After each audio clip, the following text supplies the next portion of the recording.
Hello नमस्कार दोस्तों, स्वागत है आप सभी का हमारे YouTube चैनल तत्काल एजुकेशन पे। दोस्तों उम्मीद करते हैं आप सभी बहुत अच्छे होंगे। आपकी तैयारी भी काफ़ी ज़बरदस्त तरीके से चल रही होगी। दोस्तों आज हम आप लोगों के लिए रीजनिंग के 12 अति महत्वपूर्ण प्रश्न के बारे में इस वीडियो में बताएंगे, जो सभी परीक्षाओं के लिए बहुत महत्वपूर्ण प्रश्न होने वाले हैं। आप किसी भी गवर्नमेंट एग्जाम की तैयारी कर रहे हैं, इस टाइप के प्रश्न हमेशा पेपर में देखने को मिलेंगे। दोस्तों ये पार्ट नंबर कौन सा है? 319 है। आप पार्ट नंबर 318 नहीं देखें तो आप वीडियो सेक्शन में जाके देख सकते हैं। तो चलिए दोस्तों पहला प्रश्न देख लेते हैं। दोस्तों पहला नंबर प्रश्न है, इसमें देखिए नीचे दिए गए विकल्पों में से संबंधित संख्या को चुनिए। देखिए नीचे आपको एक संबंधित संख्या दी है, यानी देखिए यहाँ पर 231 जो है ना आपको 334 ले समित है। उसी प्रकार से यहाँ पर क्या लिख रहा है, यानी 319 जो है ना आपको 422 ले समित है। उसी प्रकार से बताना है कि 289 जो है ना इस प्रश्नवाचक चिन्ह पर इन चार ऑप्शन में से किसी से संबंधित होगा।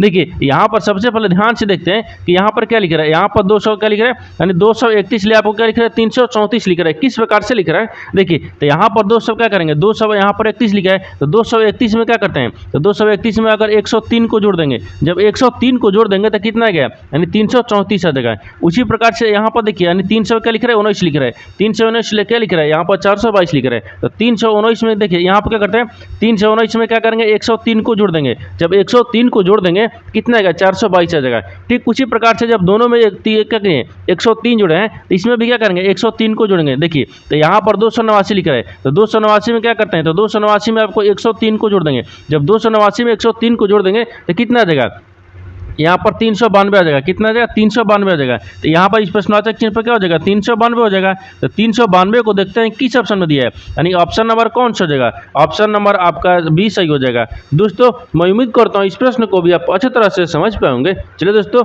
नेक्स्ट प्रश्न देख लेते हैं।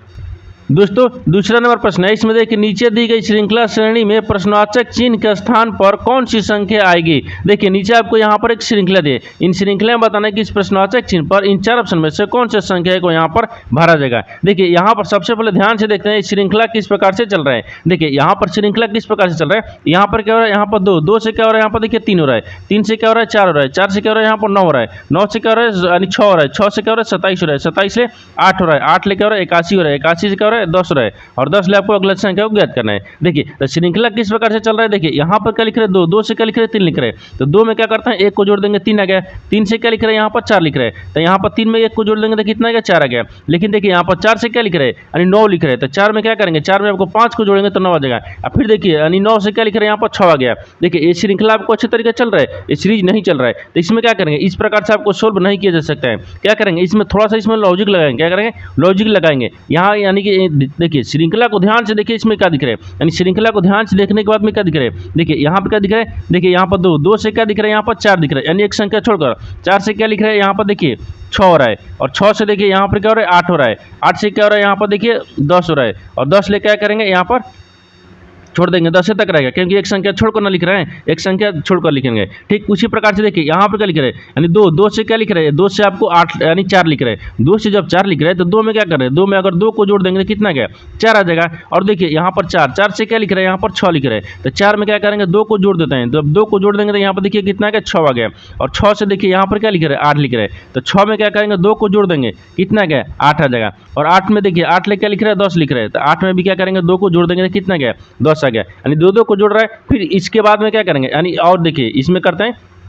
ठीक उसके प्रकार से देखिए यहाँ पर फिर क्या बचा है, जो बीच वाली संख्या बचा है उसको भी जोड़ते हैं। देखिए यहाँ पर क्या दिख रहा है, यहाँ पर देखिए 3 से क्या हो रहा है, यहाँ पर 9 हो रहा है, 9 से क्या हो रहा है, यहाँ पर देखिए 9 से क्या हो रहा है, यहाँ पर 27 हो रहा है, और 27 ले देखिए यहाँ पर 27 ले क्या हो रहा है, यहाँ पर 81 हो रहा है, और 81 से आपको अगला संख्या को ज्ञात करना है। क्योंकि देखिए एक संख्या छोड़कर तो एक संख्या इसी को छोड़ देंगे। देखिए अब यहाँ पर क्या करेंगे कि 3 हो गया, तो देखिए 3 से क्या लिख रहे हैं, यहाँ पर 9 लिख रहे हैं। तो 3 में अगर 3 से गुना करेंगे तो तितली कितना था, 9 बताएं। और 9 से देखिए यहाँ पर क्या लिख रहे हैं, 27 लिख रहे हैं। तो 9 में 3 से गुना करेंगे तो कितना गया, 9 3 27 आता है। और 27 में क्या करेंगे, 3 से देखिए गुना करेंगे, 27 से कितना आता है, यहाँ पर 81 आता है। उसी प्रकार से देखिए 81 में क्या करेंगे, यानी 81 में 3 से गुना करेंगे। जब 81 में 3 से गुना करेंगे तो यहाँ पर कितना आ जाएगा, यानी 243 आ जाएगा। कितना क्या, 243 आ जाएगा। तो 243 हो जाएगा। तो इस प्रश्नवाचक चिन्ह पर कौन सा संख्या होगा, यानी 243। तो 243 को देखते हैं किस ऑप्शन में दिया है, यानी ऑप्शन नंबर आपका सी सही हो जाएगा। दोस्तों मैं उम्मीद करता हूँ इस प्रश्न को भी आप अच्छे तरह से समझ पाएंगे। चलिए दोस्तों नेक्स्ट प्रश्न देख लेते हैं। दोस्तों तीसरा नंबर प्रश्न है, इसमें देखिए निम्नलिखित प्रश्न में दिए गए विकल्पों में से विषम शब्द का चयन करें। देखिए यहाँ पर आपको 4 शब्द दिया है, देखिए पणजी दिया है, सूरत दिया है, पटना दिया है, मुंबई दिया है। इन चारों शब्द में से बताना है कि आपको 3 शब्द एक समान है, एक आपको विषम है, यानी तीनों से अलग है। उसी को बताना है कि इन चारों शब्द में से कौन सा आपको एक विषम शब्द दिख रहा है। देखिए तो यहाँ पर क्या करेगा, वीडियो को रोक कर खुद अपने आप से बनाने का कोशिश करिएगा और 12 प्रश्न में से आपने कितने प्रश्न सही किए हैं वीडियो को लास्ट में कमेंट में जरूर बताइएगा। देखिए तो अब यहाँ पर देखते हैं कि यहाँ पर सबसे पहले ध्यान से देखिए, यहाँ पर जो चारों शब्द में से आपको कौन सा कॉमन यानी कौन सा विषम दिख रहा है। देखिए पणजी दिख रहा है, यानी सूरत दिख रहा है, यानी पटना दिख रहा है, मुंबई दिख रहा है। इन तीनों यानी चारों शब्द को ध्यान से पढ़ने के बाद में हमको क्या दिख रहा है, देखिए हमको क्या दिख रहा है, तो देखिए हमको क्या दिख रहा है, तो हमको यहाँ पर दिख रहा है कि ये क्या है, पणजी है, यहाँ पर पटना है और यहाँ पर क्या है, मुंबई है। इन तीनों क्या दिख रहा है, इन तीनों किसी न किसी राज्य की राजधानियाँ हैं। देखिए ये क्या है, राज्यों की राजधानियाँ हैं। यहाँ पर राज्य लिख लेते हैं, ठीक है, करेंगे यहाँ पर राज्य रखते हैं, ठीक, यानी राज्य की, ठीक, राज्य की क्या हो गया, राजधानियाँ रखते हैं यहाँ पर, यानी राजधानी, क्या रे, राजधानियाँ हो जाएगा, क्या होगा, राजधानियाँ होगा। देखिए राजधानियाँ लिख लेते हैं, यानी देखिए यहाँ पे क्या लिख रहे हैं, देखिए पणजी हो गया, यहाँ पर पटना हो गया और यहाँ पर मुंबई होगा। ये किसी न किसी राज्य की राजधानियाँ हैं, क्या है, किसी न किसी राज्य की राजधानियाँ हैं। लेकिन यहाँ पर देखिए सूरत आपको जो है ना एक शहर है, यानी किसी ये राज्य की राजधानी नहीं है। सूरत क्या है, सूरत एक आपको एक शहर है, क्या दिख रहा है, शहर है। तो मान लीजिए यहाँ पे क्या रखते हैं, शहर को रखते हैं, तो सूरत एक शहर हो गया। तो देखिए यहाँ पर विषम कौन सा शब्द दिख गया, देखिए यहाँ पर पणजी हो गया, मुंबई हो गया और यहाँ पर क्या हो गया, पटना हो गया। इन तीनों क्या है, किसी ना किसी राज्य की राजधानी हो गया, यानी तीनों एक समान हो गया। और यहाँ पर सूरत है ना, सूरत आपको एक शहर है, यानी अलग हो गया। तो विषम आपको कौन सा दिख गया, सूरत दिख गया। तो सूरत को देखते हैं कि किस ऑप्शन में दिया है, यानी ऑप्शन नंबर कौन सा, ऑप्शन नंबर आपका बी सही हो जाएगा। दोस्तों मैं उम्मीद करता हूँ इस प्रश्न को भी आप अच्छी तरह से समझ पाएंगे। चलिए दोस्तों नेक्स्ट प्रश्न देख लेते हैं। दोस्तों 4 नंबर प्रश्न है, इसमें देखिए एक पंक्ति में राहुल आगे से 16वें स्थान पर हैं और रेखा पीछे से चौथे स्थान पर हैं और उसके बीच 5 व्यक्ति हैं, यानी पंक्ति में कितने व्यक्ति हैं। देखिए यहाँ पर पहले प्रश्न समझिए, इसमें क्या बोल रहे हैं, देखिए यहाँ पर क्या बोल रहे हैं, यहाँ पर आपको दिए कि एक पंक्ति में राहुल आगे से कितना है, यानी 16वें स्थान पर है। एक पंक्ति में राहुल कितने हैं, यानी आगे से 16वें स्थान पर है। तो मान लीजिए यहाँ पर क्या करते हैं, एक पंक्ति को रखते हैं, ठीक, एक पंक्ति हो गया, एक पंक्ति में क्या है आगे, देखिए यहाँ पर क्या रखते हैं, इसको आगे रखते हैं, ये क्या होगा, आगे हो जाएगा। इसको क्या करेंगे, इसको पीछे रखते हैं, क्या करें, पीछे हो गया, आगे पीछे हो गया, ठीक है। अब बोल रहा है कि राहुल 16वें, देखिए राहुल जो है ना आगे से 16वें स्थान पर है, आगे से, तो मान लीजिए यहाँ पर आगे रखते हैं, ये क्या हो गया, राहुल हो गया, ये राहुल हो गया, ठीक है, हो गया राहुल। राहुल कितने पाए, तो आपको कितने पाए, 16वें पाए, तो यहाँ पर 16 रख लेंगे, ठीक, आगे से 16वें स्थान पर है। अब आगे क्या बोल रहा है, देखिए आगे बोल रहा है, ये आगे दिया है कि और रेखा पीछे से चौथे स्थान पर है। तो रेखा जो है ना पीछे से चौथे स्थान पर, तो मान लीजिए यहाँ पर रेखा को रखते हैं, ये क्या होगा, रेखा होगा, ठीक है, रेखा पीछे से क्या है, चौथे स्थान पर है, यहाँ पर चौथा स्थान पर हो गया। आगे देखिए आगे क्या बोल रहा है, चौथे स्थान पर है और उनके बीच 5 व्यक्ति हैं। इन दोनों के बीच में कितने व्यक्ति हैं, इन दोनों के बीच में देखिए 5 व्यक्ति हैं। इन दोनों के बीच में कितने व्यक्ति हैं, 5 व्यक्ति हैं, 5 व्यक्ति हैं। यहाँ तक समझ रहे हैं। अब बोल रहा है कि पंक्ति में यानी कितने व्यक्ति हैं, बोल रहा है कि इसमें पंक्ति में कुल कितने व्यक्ति हैं। इनको क्या करेंगे, सबको आपस में जोड़ लेते हैं। जब पूछेगा कि पंक्ति में कुल कितने व्यक्ति हैं, इन सबको जोड़ लेंगे। देखिए यहाँ पर जोड़ेंगे तो क्या आ जाएगा, देखिए यहाँ पर क्या दिया है, 16 दिया है और 16 को और 5 को और यहाँ पर 4 को, सबको आपस में जोड़ लेते हैं। जब सबको जोड़ लेंगे तो कितना गया, यानी 16, कितना गया, 16 गया। तो 16 4 20 हो गया, 5 25 हो गया, कितना गया, 25 हो गया। यानी पंक्ति में कुल कितने व्यक्ति हैं, तो 25 व्यक्ति हैं। कितने व्यक्ति हैं, 25 को व्यक्ति हैं। तो 25 को देखते हैं कि किस ऑप्शन में दिया है, यानी ऑप्शन नंबर आपका यहाँ पर सी सही हो जाएगा। दोस्तों मैं उम्मीद करता हूँ इस प्रश्न को भी आप अच्छी तरह से समझ पाएंगे। चलिए दोस्तों नेक्स्ट प्रश्न देख लेते हैं। दोस्तों 5वां प्रश्न है, इसमें देखिए एक विशिष्ट भाषा में यानी AC को 13 लिखा जाता है और यानी FG को यानी 67 लिखा जाता है। उसी भाषा में यानी HI को किस प्रकार से लिखा जाएगा। देखिए यहाँ पर सबसे पहले प्रश्न समझिए, इसमें क्या बोल रहे हैं। देखिए यहाँ पर क्या बोल रहे हैं, यहाँ बोल रहा है कि एक विशिष्ट भाषा में यानी किसी भाषा में, यहाँ पर क्या लिख रहा है, AC को क्या लिख रहा है, 13 लिखा जाता है, यानी FG को क्या लिख रहा है, यहाँ पर 67 लिखा जाता है। तो आपको बताना है कि उसी भाषा में क्या बताना है, HI को क्या लिखेगा। तो सबसे पहले देखते हैं कि AC को 13 किस प्रकार लिख रहा है। देखिए यहाँ पे क्या लिख रहा है, AC लिख रहा है। AC को आपको 13 किस प्रकार से लिख रहा है। देखिए A का स्थानीय मान कितना होता है, 1 पाता है और C का स्थानीय मान कितना पाता है, 3 पाता है। देखिए इन दोनों को मिला देने पर कितना है, 13 गया ना। देखिए यहाँ पर 13 लिख रहा है, यानी AC के क्या लिख रहा है, 13 लिख रहा है, ठीक। यानी स्थानीय मान को लिख रहा है, आपको क्या आ जाएगा, स्थानीय मान लिख रहा है तो क्या गया, यानी 13 आ गया। कितना गया, 13 गया। उसी प्रकार से देखिए FG को क्या करेंगे, स्थानीय मान लिखेंगे, यानी F हो गया, यहाँ पर G हो गया।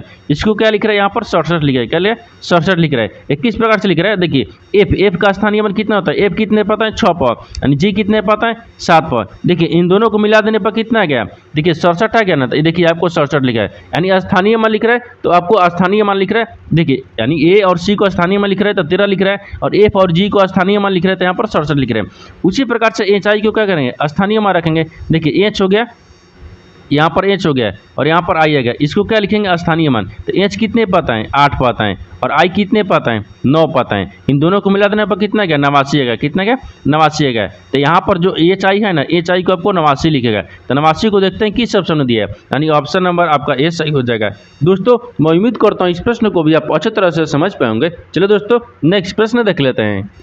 दोस्तों 6 नंबर प्रश्न है, इसमें देखिए नीचे दिए गए विकल्पों में से संबंधित शब्द को चुनिए। देखिए नीचे आपको एक संबंधित शब्द दिया है, यानी सिलाई जो है ना आपको दर्जी से संबंधित है, यानी उसी प्रकार से चित्रकारी जो है ना आपको यहाँ पर बताना है प्रश्नवाचक चिन्ह पर कि इन 4 ऑप्शन में से कौन सा इससे संबंधित होगा। देखिए यहाँ पर क्या करेंगे, यहाँ पर सबसे पहले ध्यान से देखते हैं कि यहाँ पर जो सिलाई है ना आपको दर्जी से किस प्रकार से संबंधित है। देखिए कपड़े की सिलाई कौन करता है, यानी कपड़े का सिलाई का काम कौन करता है, तो दर्जी करता है। यहाँ पर मान लीजिए कपड़े लगाते हैं, क्या करते हैं, यहाँ पर कपड़े रखते हैं, क्या करते हैं, कपड़े। देखिए जो कपड़े हैं, जो कपड़े की सिलाई, देखिए कपड़े की सिलाई कौन करता है, दर्जी करता है। कपड़े की सिलाई कौन करता है, दर्जी करता है। उसी प्रकार से यहाँ पर चित्रकारी, चित्रकारी का चित्रकार कौन करता है, मान लीजिए चित्रकारी का काम हो गया, यानी चित्रकारी का काम कौन करेगा, चित्रकार करेगा। जिस प्रकार से देखिए, जिस प्रकार से सिलाई का काम कौन कर रहा है, यानी दर्जी कर रहा है, यानी कपड़ा सिलने का काम कौन करता है, दर्जी कर रहा है। उसी प्रकार से चित्रकारी का काम कौन करेगा, चित्रकार करेगा। तो क्या कौन करेगा यहाँ पर, चित्रकार। नहीं देखिए यहाँ पर क्या करेगा, चित्रकार करेगा। तो चित्रकार हो गया,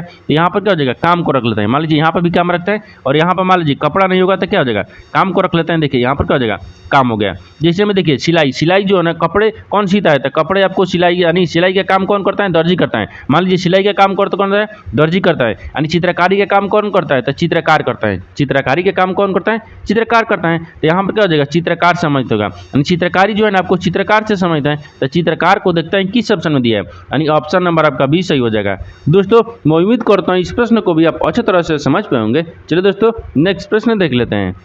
दोस्तों 7वां प्रश्न है, इसमें देखिए उस वेन आरेख का चयन करें जो दिए गए वर्गों के बीच संबंध को सर्वोत्तम रूप से दर्शाता है। देखिए नीचे आपको यहाँ पर 3 शब्द दिए, यानी ए में क्या दिया, तीखा दिया है, बी में क्या दिया, यहाँ पर मीठा दिया है, मिठाई दिया है, और सी में क्या दिया, यहाँ पर टॉफी दिया है। इन तीनों शब्द को आपस में बताना है किस प्रकार से संबंधित है, और आपस में किस प्रकार से संबंधित है, और कौन सा इन 4 वेन डायग्राम में से बनेगा। देखिए तो यहाँ पर सबसे पहले ध्यान से देखते हैं कि इन तीनों शब्द में से कॉमन आपको कौन सा दिख रहा है। देखिए यहाँ पर यहाँ मेरे तीखा दिख रहा है, मिठाई दिख रहा है, यानी यहाँ पर क्या दिख रहा है, टॉफी दिख रहा है। इन तीनों में आपको कॉमन कौन सा मिल रहा है। देखिए तो सबसे कॉमन हमको क्या मिल रहा है, तो सबसे कॉमन मान लीजिए यहाँ पर यानी मिठाई को रखते हैं, यहाँ पर क्या रखें, मिठाई हो जाएगा। क्या होगा, मिठाई हो गया। देखिए मिठाई के अंदर में क्या आता है, मिठाई कॉमन क्या होगा, मिठाई आ गया। मिठाई के अंदर में यहाँ पर टॉफी आता है, टॉफी मीठा होता है, टॉफी क्या होता है, मीठा होता है। टॉफी के अंदर में यानी मिठाई के अंदर में क्या आता है, यानी टॉफी हो जाएगा। यहाँ पर टॉफी रखेंगे, क्या रखेंगे, टॉफी को रखेंगे, ठीक, टॉफी रखेंगे। लेकिन देखिए मिठाई के अंदर में तीखा आता है, नहीं, तीखा तो खुद तीखा है, यानी कि वो खट्टा चाहे तीखा दिख रहा है,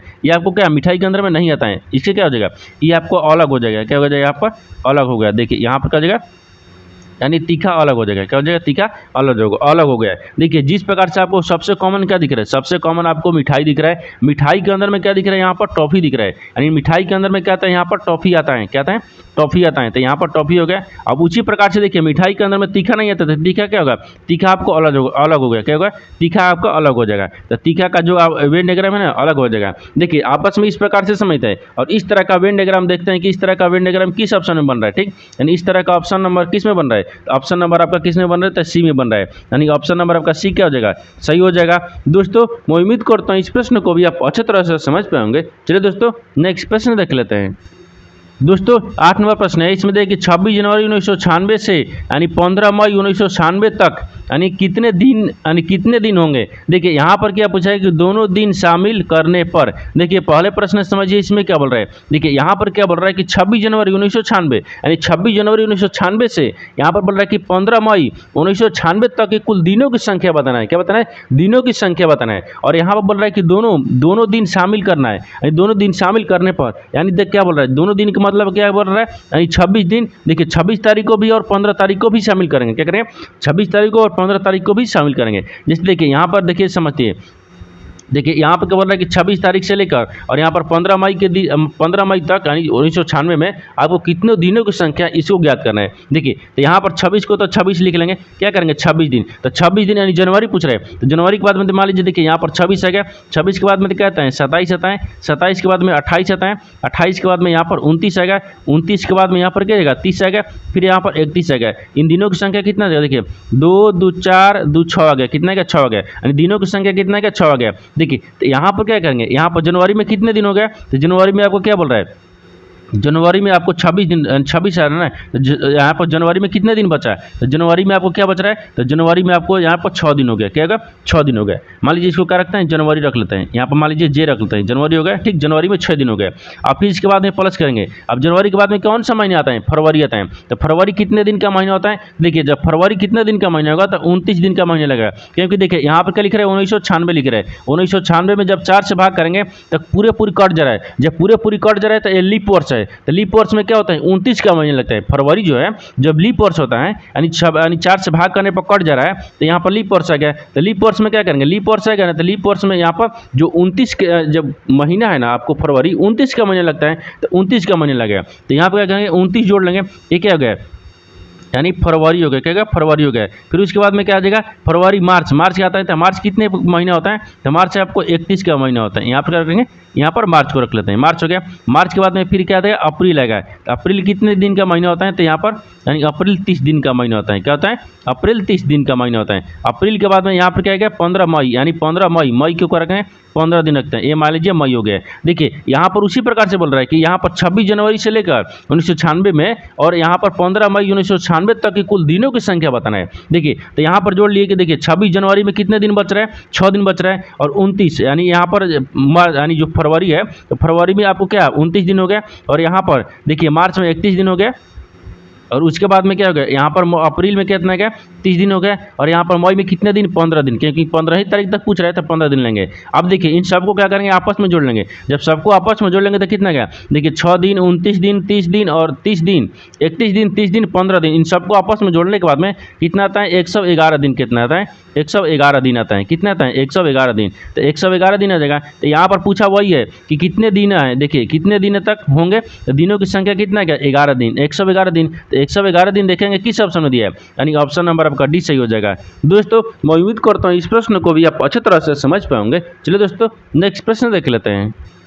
दोस्तों 9 नंबर प्रश्न है, इसमें देखिए जब घड़ी में शाम के यानी 5:49 का समय हो रहा हो तो यानी घंटे और मिनट की सुई के बीच बने छोटे कोण का मान क्या होगा। देखिए यहाँ पर क्या पूछ रहे हैं, यहाँ पर पहले प्रश्न समझिए इसमें क्या बोल रहे हैं। यहाँ बोल रहा है कि जब घड़ी में शाम के समय यानी 5 बज के कितना मिनट हो रहा है 49 मिनट रहे, यानी 5 बज के देखिए यहाँ पर क्या पूछ रहे हैं, तो मान लीजिए यहाँ पर क्या रखते हैं घड़ी को रख लेते हैं, यहाँ पर घड़ी है, जब घड़ी है ना देखिए घड़ी में शाम के समय कितना बज रहा है यानी 5 बज के 49 मिनट हो रहा है, यहाँ पर 12 बजता है, यहाँ पर 3 बजता है, यहाँ पर 9 बजेगा, यहाँ पर 6 बजेगा, तो यहाँ पर 5 बज के कितना बज के 5 बज के यहाँ पर कितना हो रहा है 5 हो गया, 5 बज के कितना मिनट हो रहा है तो 49 मिनट हो रहा है, तो मान लीजिए यहाँ पर करें 49 मिनट हो रहा है, यानी 5 बज के 49 मिनट का समय हो रहा हो तो यानी घंटे, देखिए घंटे और मिनट के सुई के बीच का छोटे कोण का मान बताना है। क्या देखिए घंटा और मिनट के सुई के बीच का कोण बताना है, ठीक सीधी सी बात समझिए। यानी क्या बोल रहा है कि यहाँ पर जो घंटे है ना, घंटा और मिनट के सुई का कोण के बीच के कोण कितना डिग्री बनाएगा।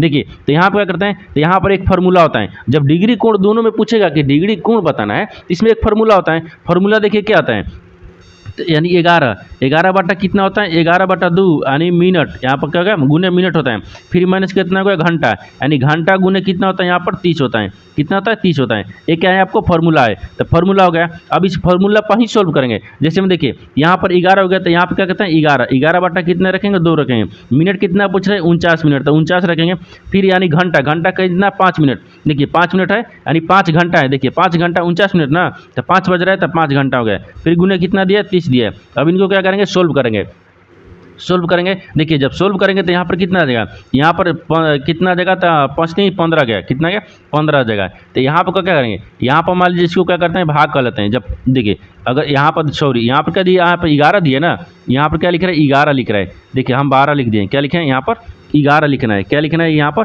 11 को लिखना है, ठीक। देखिए यहाँ पर क्या करते हैं 11 लिखना है, इसको हम 11 लिख लेते हैं। क्या करेंगे, 11 को रखते हैं। देखिए ये क्या दिया 11, 11 में और यहाँ पर 21। देखिए यहाँ पर 11 को और यहाँ पर क्या करते हैं, पहले देखिए एक बार लिख ही लेते हैं। क्या करते हैं, देखिए 11 और 49 में गुना करेंगे और 2 से भाग करने के बाद में कितना आएगा, 11 और 49 ले गुना करेंगे, 2 से भाग करेंगे तो यहाँ पर कितना देगा, तो यहाँ पर आपको कितना देगा, तो 269, यानी 269.5 डिग्री आएगा, यानी 5 हो गया। फिर माइनस करेंगे और यहाँ पर कितना है, 5 3 15 हो गया, यहाँ पर 5 3 15 हो जाएगा।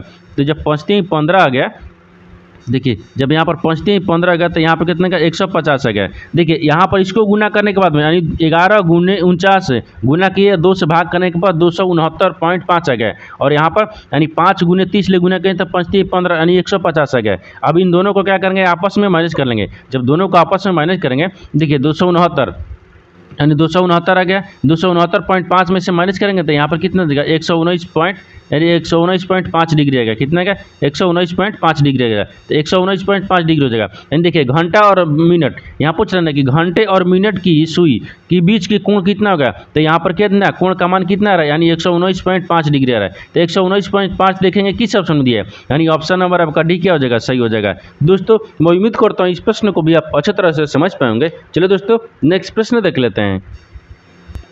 दोस्तों 10 नंबर प्रश्न है, इसमें देखिए निम्न अक्षर संख्या और प्रतीक श्रृंखला के आधार पर पूछे गए प्रश्न का उत्तर दीजिए। देखिए यहाँ पर क्या पूछ रहे हैं, नीचे आपको एक श्रृंखला दिए, जो कि श्रृंखला कौन सा है, अक्षर भी है, संख्या भी है, प्रतीक भी है। इन देखिए यहाँ पर बाएं से दाएं क्या लिख रहा है, यहाँ पर यानी प्रतीक का क्या दिखा है, यहाँ पर एक श्रृंखला दिया है जो कि प्रतीक है, संख्या है और यहाँ पर अक्षर है। इसको क्या दिख रहा है, प्रतीक दिख रहा है। अब सवाल आपको क्या पूछा है, सवाल देखिए आपको यहाँ पर पूछा है कि पद, देखिए पदतः यानी श्रृंखला में बाएं सिरे से, तो श्रृंखला में बाएं सिरे से, तो बाएं सिरे से देखे तो श्रृंखला ये दिया है, ठीक ये श्रृंखला दिया है। इन श्रृंखला में बाएं से क्या पूछ रहे हैं, तो बाएं से देखिए बाएं सिरे से दूसरे घटक, तो बाएं सिरे से दूसरे घटक, तो बाएं से देखिए यहाँ पर क्या आएगा, तो दूसरे ना बाएं से घटक कितना दिख रहा है, दूसरे दिख रहा है। देखिए तो बाएं से ये तो क्या जगह, सॉरी यहाँ पे क्या लिख रहा है, दाएं लिख रहा है। देखिए यहाँ पे क्या लिख रहा है, दाएं लिख रहा है, वही तो बोल रहे हैं कि बाएं से कहाँ। देखिए अब पदतः यानी श्रृंखला में दाहिने सिर से पांचवें, देखिए दाहिने सिर से दूसरे बोल रहे हैं, दाहिने सिर से दूसरे घटक,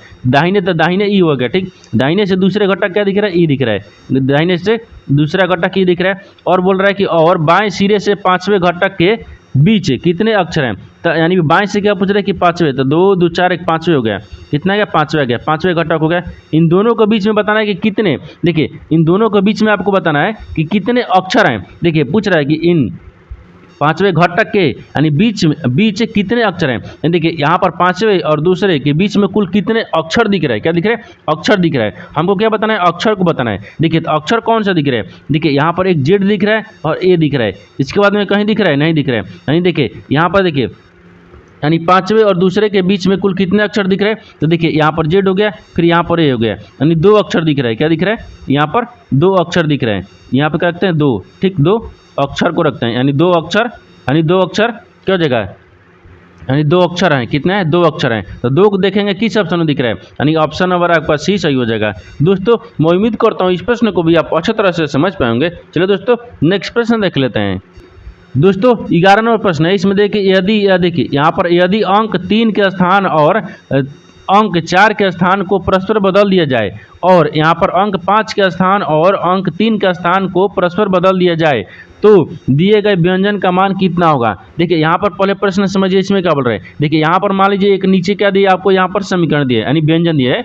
इन समीकरणों को क्या करते हैं, इन समीकरण में क्या करेंगे, जो आपको चिन्ह बोल रहा है ना, यानी अंक बोल रहा है, उन अंक को परस्पर बदल देते हैं। क्या करेंगे, यानी संख्या को क्या करते हैं, अंक को परस्पर बदल देंगे तो समीकरण आपको किस प्रकार से, यानी मान इसका कितना आएगा, आपको इसी को ज्ञात करना है। तो सबसे पहले क्या करते हैं, यानी संख्या यानी अंक को बदल देते हैं। देखिए अंक बदलने के लिए क्या बोल रहा है, यहाँ पर 2 के स्थान पर क्या बोल रहा है कि 4 को अंक, 2 के स्थान पर 4 को रखना है। देखिए तो यहाँ पर समीकरण में देखेंगे 2 कहाँ पर दिए, यहाँ पर दिए, इसके जगह पर 4 रखेंगे। और आगे देखिए आगे क्या बोल रहा है, आगे देखिए आगे हो गया। अब यहाँ पर देख लीजिए, अब यहाँ पर क्या बोल रहा है कि 4, देखिए 5 लिख रहा है, यानी 5 के स्थान पर क्या लिखेंगे, 3 लिखेंगे। देखिए यहाँ पर 3 के स्थान पर क्या लिख रहा है, 5 लिखेंगे, तो यहाँ पर 5 आ गया, यहाँ पर 5 आ गया, ठीक। अब उसके बाद में आगे भी देखिए, आगे इसमें क्या बोल रहा है, देखिए कि 5 के स्थान पर क्या रखेंगे, 3 को रखेंगे। तो 5 देखिए 56 में 5 लिखा है, यहाँ भी लिखेगा, आपको यहीं लिखा मत छोड़ दीजिएगा क्योंकि यहाँ पर आपको गलत हो जाएगा।